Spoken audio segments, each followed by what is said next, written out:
네, 오늘 종목 정상회담은 이 패닉에 빠진 한국 증시 과연 어떻게 대응하면 좋을지 긴급 진단 특집으로 저희가 진행이 됩니다. 이 8거래일 연속으로 코스피와 코스닥이 하락하는 것은 물론 나홀로 상승세를 유지하던 미국 증시와 또 글로벌 증시까지 맥없이 하락하면서 이 글로벌 증시 전반에 먹구름이 끼었습니다. 자, 그렇다면 우선 이 국내 한국을 포함한 글로벌 증시 왜 이렇게 하락하고 있는지 그 원인부터 저희가 짚어보도록 하겠습니다. 오늘 하루 종일 뉴스에 나왔던 이야기들이에요, 사실은. 하지만 이 지피지기면 백전백승이라고요. 또 하락 원인을 알아야지 또 저희가 대응 방법과 극복할 수 있는 방법을 알 수 있지 않을까 싶습니다. 그래서 먼저 하락 원인, 왜 이렇게 빠졌을까요? 어떤 분부터 얘기를 해주시겠어요? 오늘 좀 자유 토크로 한번 가보죠. 네. 제가 네네. 간단히 먼저 그래요, 우리 박찬호 파트너부터 말씀드리겠습니다. 해주시죠. 네. 일단은 우리 증시 왜 이렇게 많이 빠졌을까 간단히 살펴보면은 일단은 그 대장 그리고 형님격인 그 미국 증시가 급락을 했고요. 그리고 이제 미국 증시는 왜 급락했냐? 미국의 채권 금리가 급등을 했고요. 그리고 기술주들의 실적 발표가 예상이 되고 있는데 실적 가이던스가 예상보다 부진할 거라는 전망이 있었습니다. 거기에다가 또 이웃 나라인 또 중국이 또 급락을 했습니다.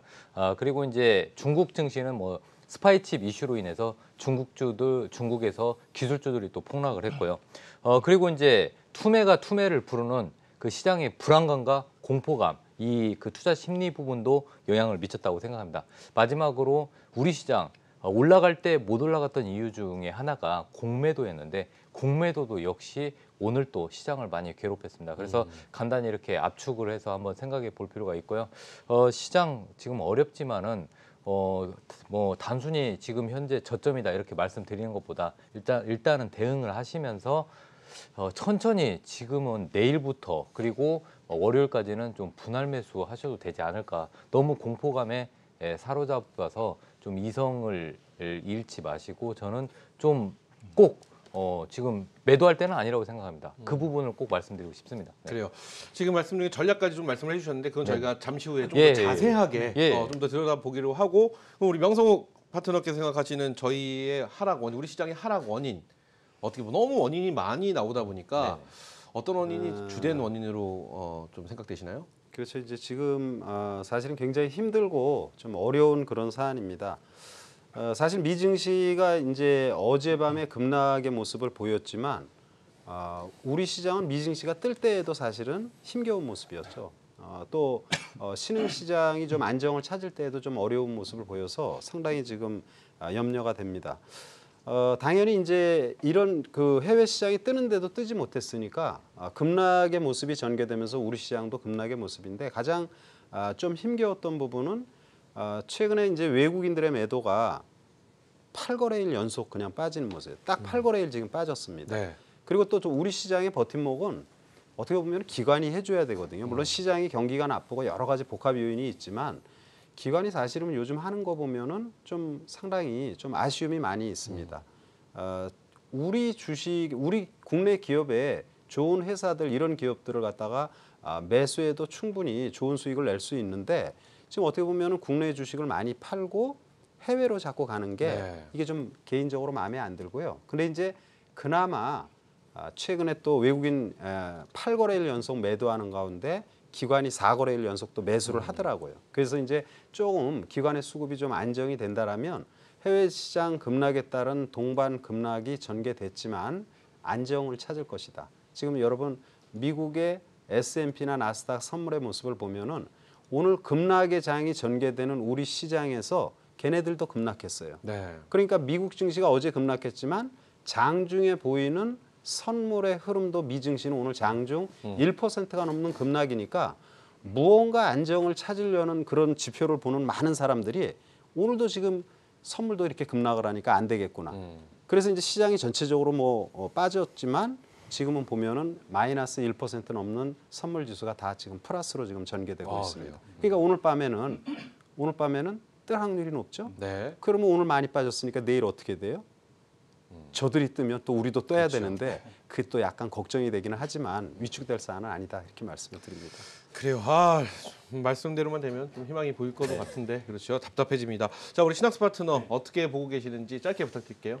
일단은 뭐 시장에 대해서 오늘 빠진 거, 네. 빠진 부분은 외국인이 팔아서 그렇죠. 뭐 다른 거 뭐 맞아요. 있겠습니까? 뭐 실질적으로 그 부분이죠. 그리고 옵션 만기일이잖아요. 옵션 만기일에 외국인이 하방 포지션 마이너스에 걸고 있는데요.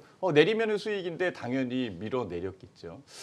그래서 빠졌다라고 볼 수 있는 그런 상황이 있고요. 실질적으로는 그 이외의 사항은 우리 박천홍 파트너께서 많이 얘기를 해주셨어요. 금리에 대한 차이, 외국에 대한 부분, 미국에 대한 하락. 이거는 명성욱 파트너가에서 얘기를 해주셨고 저는 이렇게 생각을 해봅니다. 옵션 만기일도 옵션 만기일이지만요. 제가 생각하는 부분은 딱 하나예요. 뭐냐면요. 야, 내일 살려고 했구나. 저는 그 생각이 더 빨리 듭니다. 자, 오늘 코스피 시장에서는요. 외국인들이 4,830억을 매도를 했습니다. 네. 선물 시장에서는 어땠는지 아세요? 여태까지 팔던 선물 시장이요. 오늘 8,960억을 매수했어요. 선물 싸게 살려면은요. 밑에다 때려 놓고 사면 싸게 사잖아요. 그렇죠. 그리고 내일 끌어올리면 선물에서 수익 날걸요.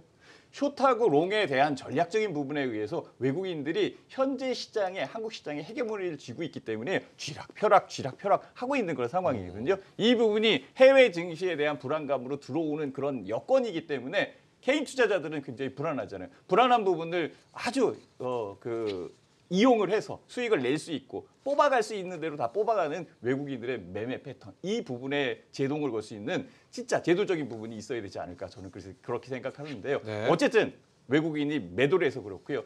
선물을 싸게 살려는 그런 목적하에 있는 것도 분명히 있다라고 말씀드릴게요. 과도하게 내렸습니다. 내린 것은 이야기하겠지만은요. 너무 쉽게 이렇게 밀리는 것은 좀 아니다. 이 생각이 드네요. 네, 좋습니다. 자, 저희가 이렇게 오늘 회담을 쭉 이제부터 이제 이어갈 텐데요. 저 프로그램 말미에는 또 반등을 하게 된다면 가장 먼저 또 오를 수 있는 종목들, 새 종목들, 끝장 종목들도 오늘 또 소개해 주신다고 하니까요. 우리 시청자 여러분에게 많은 도움이 됐으면 좋겠다는 바람을 가져봅니다. 자, 그렇다면 끝없이 하락하고 있는 국내 증시. 사실 전 바닥이라고 봤거든요. 오늘 이렇게 빠지기 전까지는 어제까지만 이제 바닥이다. 이제 반등을 좀 하지 않을까 싶었는데 오늘 더 빠졌습니다. 맞습니다. 과연 많은 분들이 궁금한 게 더 또 빠지지 않을까? 지금 바닥이 맞는 건지 과연 바닥이 어디인지 왜냐하면 또 바닥이라는 것만 우리가 알면 그 시점에 매수를 한다면 좀 행복한 일이 벌어질 텐데요. 그렇죠? 그러면 세 분은 과연 지금을 바닥이라고 보고 계시는지 이 질문을 안 드려볼 수 없을 것 같습니다. 우리 명성호 파트너 어떻게 보시나요? 말씀드린 것처럼 네. 바닥을 알려면 농담 한번 해도 됩니다. 하셔도 됩니다. 네. 계룡산에 가야 됩니다. 뭐 아무도 모른다는 계룡산에 얘기네요. 가면은 네. 이제 도사분들이 많이 계시기 때문에 내공이 높은 도사분이 많이 계시니까 제가 우스갯소리로 이제 대전에서 세미나를 하면은 여러분은 참 행복한 분들입니다. 예, 문제가 생기면 계룡산에 가시면 해결이 됩니다. 네. 이런 이제 우스갯소리를 많이 말씀을 드렸는데 사실은 주가의 바닥이나 경기의 바닥이나 그리고 여러분들이 사는 인생에 있어서도 저점이 어딘지는 누구도 알 수 없는 거죠. 그렇죠. 그거 자체를 말하는 것은 굉장히 좀 위험한 그런 사안인데 근데 그렇다고 해서 우리가 그러면 그냥 하늘만 쳐다보고 있을 수는 없잖아요. 계속 우리가 증시를 연구하다 보면 이제 바닥의 징후라든지 또 주가가 저점에서 어떤 형태의 모습을 보인다든지 이런 부분을 많이 알려줍니다.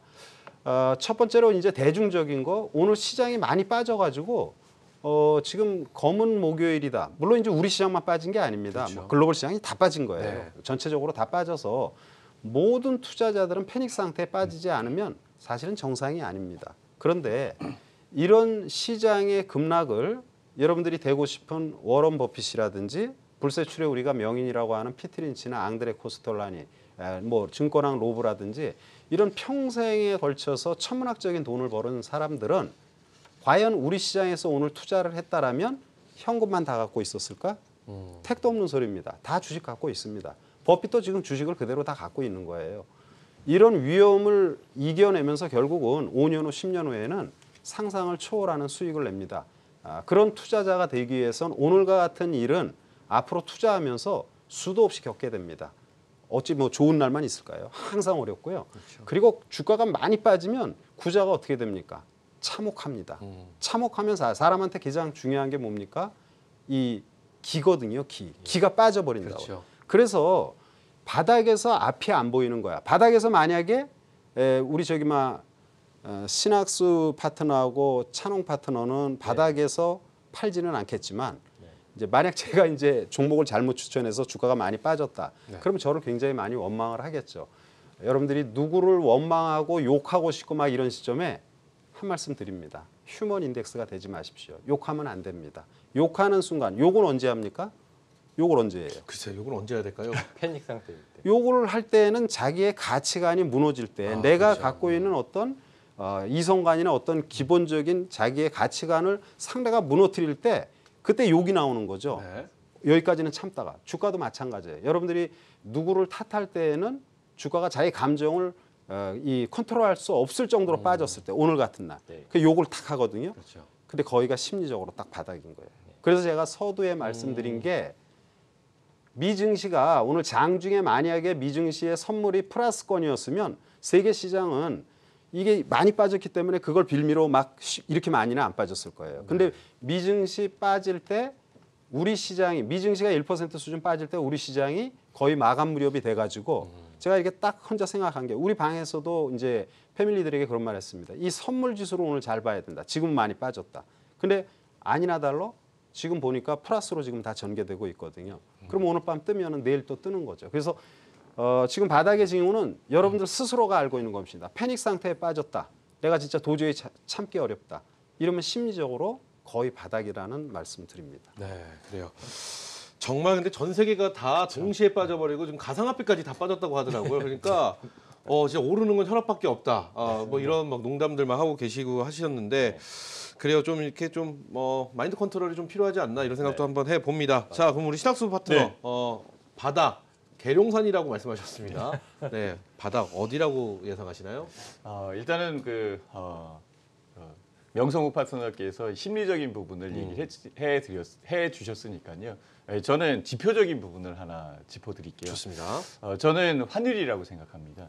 원화 환율에 대한 부분인데요. 지금 원화의 약세가 굉장히 강합니다. 실질적으로 환율이 굉장히 올라와 있고 오늘 10원 이상 올라왔거든요. 1114원이고요.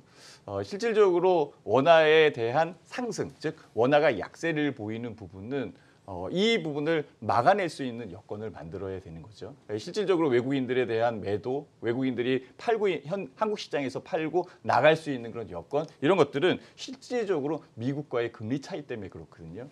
미국은 2.0에서 2.25%고요. 한국은 1.50%이기 때문에 75bp, 0.75%포인트가 차이가 나고 있는 상황이고요. 한 번 더 미국의 금리와 역전이 한 번 더 일어난다면 1%, 100bp 차이가 나는 그런 상황이거든요.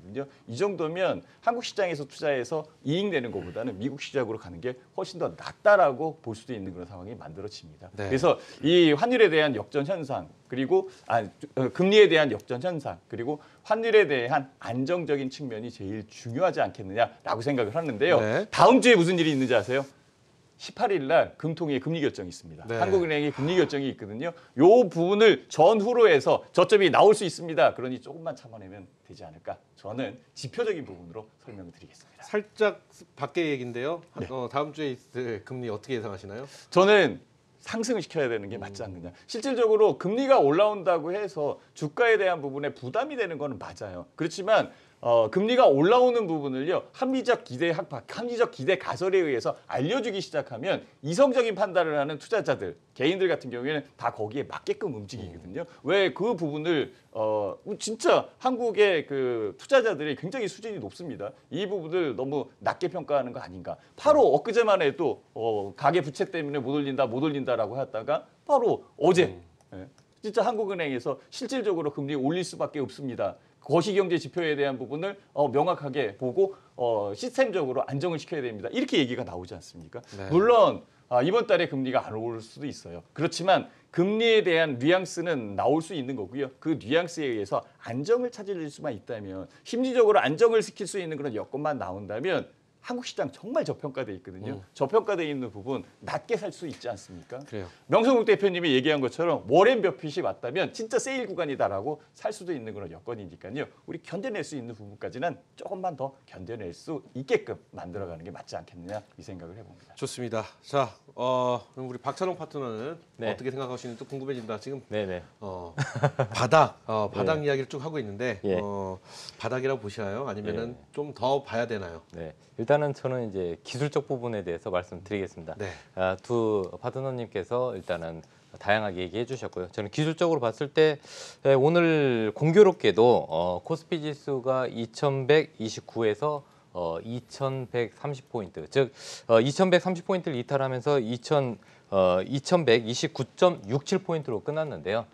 거기가 공교롭게도 주봉상 200주선 그리고 월봉산 60 월선입니다. 그래서 만약에 이제 미국 시장이 내일 반등을 하면은 우리 시장도 내일 반등할 가능성이 높고요. 그리고 이제 코스닥 지수에서 오늘은 이제 그 707포인트로 일단 마무리됐는데 일단 심리적으로 700포인트는 지키려고 할 겁니다. 그래서 저는 일단은 바닥을 정확히 예단하기는 어렵지만은 오늘이 거의 저점이라고 말씀을 드렸습니다. 오늘 종가로 거의 저점이라고 말씀드렸으니까 내일부터는 천천히 분할 매수 관점에서 보셔도 된다고 저는 말씀드리고 싶고요. 그리고 우리나라 시장을 간단하게 말씀을 드리면은 상식이 안 통하는 시장입니다. 그러니까 밸류에이션 자체가 통하지도 않고 실적도 안 통하고 그다음에 성장 섹터 이런 부분도 지금 안 통합니다. 요즘은 전 종목들이 다 하락을 하고 예전에 순환매로 인해서 바이오가 오르고 2차 전지가 오르고 그리고 중국 관련 수혜주가 올랐던 그 순환매가 깨지고 그냥 요즘은 그냥 다 떨어지는 그런 상황입니다. 이런 장에서는요. 가장 중요한 것은 저는 실적이라고 보고 있습니다. 시장이 반등할 때 그래도 실적이 좋은 종목들 그리고 또 한 가지 조금 이따 말씀드리겠지만은 시장이 반등하면은 그 시장을 추종하는 뭐 ETF 관련 이런 상품들을 꼭 좀 보실 필요가 있다 이런 말씀을 드리고 싶습니다. 네, 네, 좋습니다. 자, 이렇게 해서 현재 많은 분들이 생각하고 계신 바닥이 어느 지점인지에 대해서 세 분의 의견을 한번 여쭤봤는데 그렇다면 조금 이제 이야기를 조금 더 희망적으로 한번 좀 틀어봐야 될 필요가 있겠습니다. 만약에 지금이 최저점이라는 생각을 하에 이제 저희가 이제 반등을 하게 된다면 이제 여기서 공격적인 매수를 해야 될 타이밍이 올 텐데 그럴 때 그냥 하는 것보다 어떤 반등의 어떤 기미라고 해야 될까요? 체크 포인트 혹은 뭐 좀 이렇게 지표 같은 거를 좀 이렇게 눈여겨 보고 있다가 이것이 움직이면 같이 움직인다. 뭐 이런 한마디로 선수들만의 어떤 그 공식들 있지 않습니까? 예. 이런 것들이 조금 궁금해지는 타이밍이 아닌가 싶어요. 그러니까 반등의 체크 포인트 어디라고 생각하시는지 우리 이번에는 박찬욱 파트너부터 한번 여쭤볼까요? 그럴까요? 네. 일단은 미국 시장에서 꼭 체크해야 될 부분은 미국의 그 국채 금리 그 포인트가 어디까지를 넘어서느냐 여부 그 기준선이 중요한데요. 미국의 그 국채 금리는 일단 3.5%가 가장 중요합니다. 만약에 3.5%를 추가적으로 넘는다면은 이제 증시는 다시 한번 폭락이 일어납니다. 일단 현재까지는 3.2포인트 그러니까 3.2포인트까지 일단 올라왔습니다. 이 3.2%를 넘어선다면은 3.2%를 넘어선다면은 좀 더 하락을 하는데 만약에 이제 죄송합니다. 3.5%를 넘어서면은 문제가 발생하는데 3.5%를 넘지 않는다면은 다시 증시는 정상적으로 올 거라고 생각하고 있고요. 일단은 미국과 중국의 무역 분쟁은 장기화될 것으로 예상이 되고 있습니다. 이런 부분은 일단은 시장에서 알고 있는 악재이기 때문에 그런 부분은 제가 봤을 때는 뭐 조금 참고만 하시고요.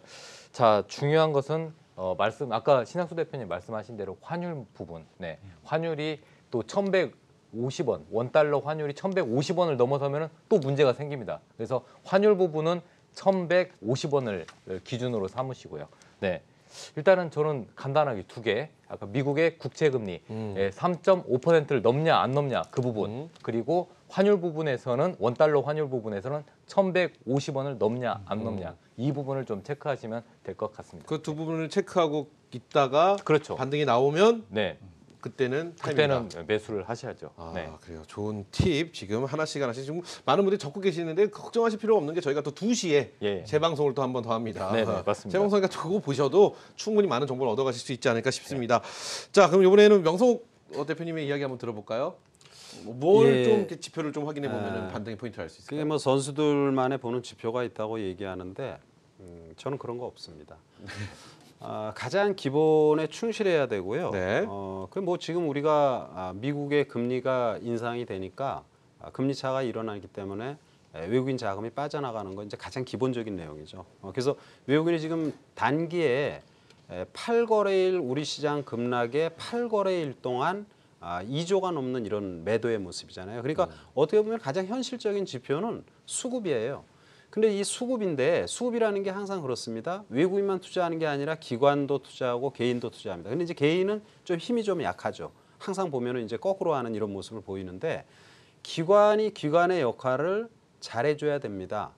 가와만사성 너무나 뭐 진짜 기본적인 내용이잖아요. 내실을 비하고 또 외부로 또 진출을 하는 것입니다. 증시를 투자하는데 외국 기업은 좋고 애플은 좋고 한국의 기업들은 나쁘다. 이런 것부터 저는 고쳐야 됩니다. 안에서 새는 바가지가 바깥에 나가서 잘합니까? 진짜 대한민국에 진짜 자긍심이 있다라면 국내 기업에서 IT의 대표 종목이라든지 각 업종의 대표 종목들 뭐 이런 종목에 대한 기관의 뭐라 그럴까 좀 적극적인 내 것에 대한 사랑이 좀 필요하지. 계속 팔아가지고 외국 거 이렇게 하는 이런 모습은 좀 안 좋다. 그래서 그나마 최근에 이제 한 거래소 4거래 그리고 코스닥은 조금 더 이제 매수의 모습을 기관이 보여주고 있는데 가장 중요한 수급이죠. 수급에서 기관이 좀 더 외국인 5천억 팔으면 어떻습니까? 기관이 5천억 사면 됩니다. 네. 그런 식으로 수급에서 무언가 뒷받침이 될 수 있는 부분이 나와줘야지만 시장이 좀 안정이 되지 않겠나. 그래서 수급 부분을 가장 좀 중요하게 좀 봐야 되지 않나 이렇게 말씀드립니다. 그래요. 기관과 외국인의 수급 부분을 좀 눈여겨봐야 된다라는 말씀해 주셨습니다. 자, 우리 신학수 파트너. 네. 일단은 저는 금리라고 생각을 해요. 금리요. 네. 일단 미국 금리. 박찬욱 파트너께서 얘기한 것처럼 미국 국채 수익률 이 부분을 좀 더 주시를 해봐야 되는 그런 상황이 있고요. 실질적으로는 미국과 한국의 금리 역전차 이 차이를 얼마만큼 줄일 수 있느냐 이 부분이 환율을 안정시킬 수 있는 여건을 만들어낼 것 같아요. 그래서 앞서도 말씀드렸지만은요. 다음 주 18일 날 한국은행에서 한국은행 금통에서 금리 결정을 하는데요. 이 금리에 대한 부분이 굳이 이번 달에 안 올라와도 상관은 없습니다. 다만 오를 수 있는 여건과 실질적으로 미국과의 금리 차이를 어떻게 줄일 수 있는지 이게 로드맵이 나오면 되거든요. 투자자들이 제일 불안한 것은 바로 이것입니다. 주식시장에서 불안 요소, 즉 불확실성이 제일 적이다라고 이렇게 얘기를 하거든요. 제일 큰 악재는 불확실성이거든요. 불확실성인 부분이 확실성으로 넘어갈 때 이때에 바닥이 형성될 가능성이 아주 높겠죠. 그러면서 금리에 대한 역전 차이를 줄일 수 있는 여건을 만들어 간다면 더더욱 그 외국인들 투자자들도 매수할 수 있는 힘을 만들어내지 않을까 저는 그 생각을 해봅니다. 오늘 그 서두에 말씀드렸었던 거 이거 기억나실 거예요. 코스피 시장에서 외국인들은 4,830억을 매도했는데 선물 시장에서는 8,960억을 매수를 했다. 선물은 빨리 살 수 있습니다. 그리고 빨리 팔 수 있어요. 선물에 대한 부분은 매매가 굉장히 현물보다 자유롭거든요. 근데 현물 같은 경우에는요. 빨리 살 수 없어요. 그리고 또 빨리 팔 수 없습니다. 주가에 대한 변동이나 변화폭이 훨씬 더 크기 때문에 그렇습니다. 그래서 일단은 외국인들이 선물부터 담아놨다. 그동안 숏 전략에 의해서 팔아냈던 선물을 지금 현재 매수를 해놓고 내일 시장에서 현물을 조금씩 사게 된다면 선물과 현물에 대한 이 상승, 승수 효과에 의해서 아마도 롱 전략적인 즉 바닥에 대한 그러니까 그 하락폭에 대한 반등이 일어날 가능성이 아주 농후해지는 그런 여건이거든요. 역시 외국인들의 수급을 지켜봐야 됩니다. 그래서 금리와 환율, 외국인들의 수급 이게 아마 지표로서 여러분들이 시청자들이 봐야 될 지표가 아닐까 이 생각을 해봅니다. 네, 좋습니다. 자, 이렇게 해서 어떤 지표를 지켜보고 있어야지 반등의 기미를 알아볼 수 있을까에 대해서 세 분의 의견을 한번 들어봤습니다. 자, 그렇다면 이제는 반등을 기다려보면서 이제 우리가 결론적으로는 피해 복구 전략. 지금 많은 분들이 뭐 7일, 8일 연속으로 빠지기 때문에 지금 피해가 엄청 크신 상황이십니다. 그러면 이제 저희가 해결을 해드린다는 입장으로서 어떤 전략적으로 대응을 했을 때 이 피해가 좀 되지 않을까 이런 생각, 복귀가 되지 않을까라는 생각 해보는데 박찬호 파트너부터 이야기 한번 또 들어볼까요? 네, 다시 한번. 아주 네. 쉽습니다. 네. 복구 전략이죠. 복구 지금 전략이요. 토네를 많이 보고 계신 네네. 분들 네. 앞으로 좀 어떤 대응으로 어떤 전략으로 복구를 해야 될까요? 일단은 저는 이렇게 생각합니다. 그래도 실적이다. 이런 말씀을 드리고 싶고 실적 좋은 종목들이 시장이 안정화되면은 바로 반등이 나올 거라고 보고 있습니다. 그리고 이제는 제가 봤을 때는 지금 시장이 거의 바닥에 근접한다면은 ETF 상품을 좀 말씀을 드리고 싶은데요. 예를 들어서 뭐 코덱스, 레버리지나 코덱스, 코스닥 150 레버리지, 코스피 추종, 그다음에 코스닥 추종하는 이런 그 레버리지 ETF 상품을 좀 관심 있게 보셨으면 좋겠고요. 그다음에 요즘에 이제 우리나라 그 BTS 방탄소년단이 타임지 표지에 지금 실렸습니다. 그 정도로 지금 방탄소년단이 국위 선양을 하고 있는데요. K-팝이 지금 현재 세계 문화를 선도하고 있습니다. 그래서 우리 엔터테인먼트 회사들, 특히 뭐 엔터주들 저는 관심 있게 보셨으면 좋겠고요. 뭐 대표적인 거 뭐 SM, JYP, 그다음에 YG의 엔터 계속해서 보시고요. 저는 하반기나 내년 상반기에 우리 이 엔터테인먼트, 이 엔터주들 시장에서 관심을 계속 받을 거라고 생각합니다. 실적과 성장성이 겸비되어 있는 엔터주 관심 있게 보시고요. 그다음에 지금 현재 이 반도체 MLCC뿐만 아니라 계속해서 성장하는 섹터가 바로 전기차 및 2차 전지 섹터입니다. 이런 그 전기차하고 2차 전지는 향후 7년 안에 30배 정도 성장을 할 가능성이 높습니다. 지금은 우리나라도 그렇지만은 세계적으로 전기차 비중이 굉장히 적습니다. 하지만 앞으로 7년 뒤에는 세계 시장에서 30% 이상 전기차의 그 점유율이 확대될 전망입니다. 그래서 2차 전지 관련주들 계속 관심 있게 보시고요. 그다음에 이제 이제까지는 반도체가 굉장히 그 산업에 있어서 굉장히 중요했습니다. 앞으로도 더욱더 중요한 역할을 하지만 이제 4차 산업이 되면서 자율주행차, 전기차, 그다음에 5G 통신, 그리고 사물 인터넷, 빅데이터, 반도체 계속 많이 쓰이죠. 그다음에 많이 또 쓰이는 거는 MLCC입니다. 이 MLCC가 전기차에 또 어마어마하게 많이 들어갑니다. 그래서 이 MLCC 관련주들, 실적과 성장성이 있는 MLCC 관련주들 좀 보시고요. 그다음에 이제 중요한 거는 최근에 수급적으로 지금 많은 문제가 있어서 종목들이 많이 떨어졌습니다. 그러니까 외국인의 투매 아니면 기관의 투매로 인해서 종목들 급락 현상이 있었는데 일단은 외국인이 꾸준히 사거나 아니면은 기관들이 꾸준히 이 매수세를 유지하는 종목들 많이 있습니다. 특히 지금 이런 조정장에서도 외국인 기관이 계속해서 매집하는 종목들이 분명히 있습니다. 그런 종목들 위주로 접근하시고요.